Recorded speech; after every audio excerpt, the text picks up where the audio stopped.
السلام علیکم ورحمۃ اللہ وبرکاتہ۔ تیم ٹی وی میں خوش آمدید ناظرین۔ ایک عقلمند شخص نے بطور تمثیل کہا کہ بر صغیر کے علاقے میں ایک ایسا درخت ہے جو بہت بڑا ہے، اس کی اونچائی آسمان تک پہنچتی ہے، اس سے مخلوق خدا فائدہ اٹھاتی رہتی ہے۔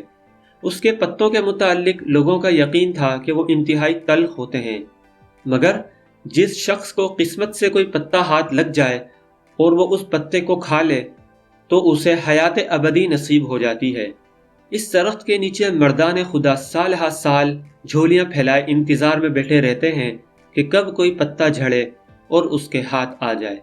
یہ حکایت ایک بادشاہ نے سنی اور جی میں کہا کہ اگر اس درخت کا پتا مجھے مل جائے تو کیا ہی کہنے۔ بادشاہ نے اپنے وزیروں سے اپنی اس خواہش کا ذکر کیا تو سب نے ہاں میں ہاں ملا دی۔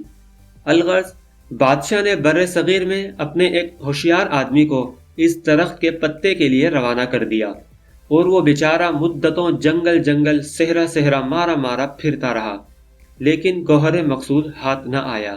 جس کسی سے ایسے درخت تو پھل کے بارے میں پوچھتا تو وہ مذاق اڑاتا، کیوں در بدر خاک چھان رہے ہو، جہاں سے آئے ہو ادھر ہی چلے جاؤ، فضول میں اپنا وقت ضائع نہ کرو۔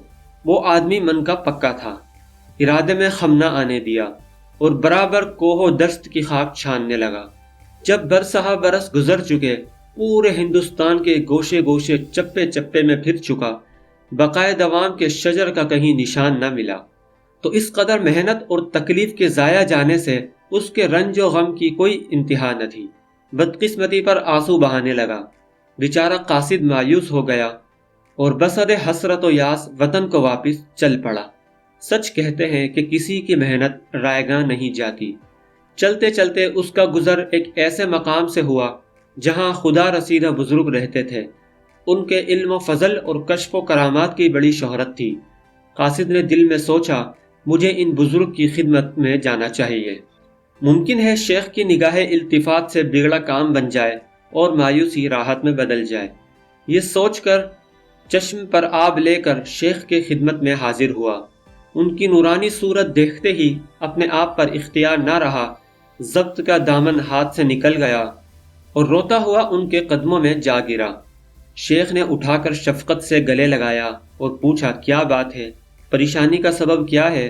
اس نے عرض کیا، جس کام کے لیے برسوں پہلے وطن سے نکلا تھا وہ کام نہیں ہوا، اب سوچتا ہوں کہ واپس جا کر بادشاہ کو کیا جواب دوں گا۔ بادشاہ نے مجھے بقائے دوام کے شجر کی تلاش میں بھیجا تھا، میں نے اس کی جستجو میں اس ملک کا چپا چپا چھان مارا، مگر ناکامی اور مایوسی کے سوا کچھ ہاتھ نہ آیا۔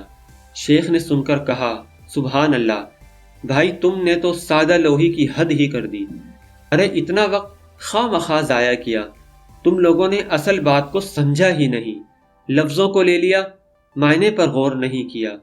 وہ شجر ہنر ہے جس کا ثمر حیات جاوداں کا اثر رکھتا ہے، اور اس درخت کا پتا معرفت خدا بندی ہے۔ جس کو علم حاصل کر کے خدا کی معرفت حاصل کی جائے وہ زندہ و جاوید ہو جاتا ہے، اور اسے ہی دائمی زندگی کہتے ہیں۔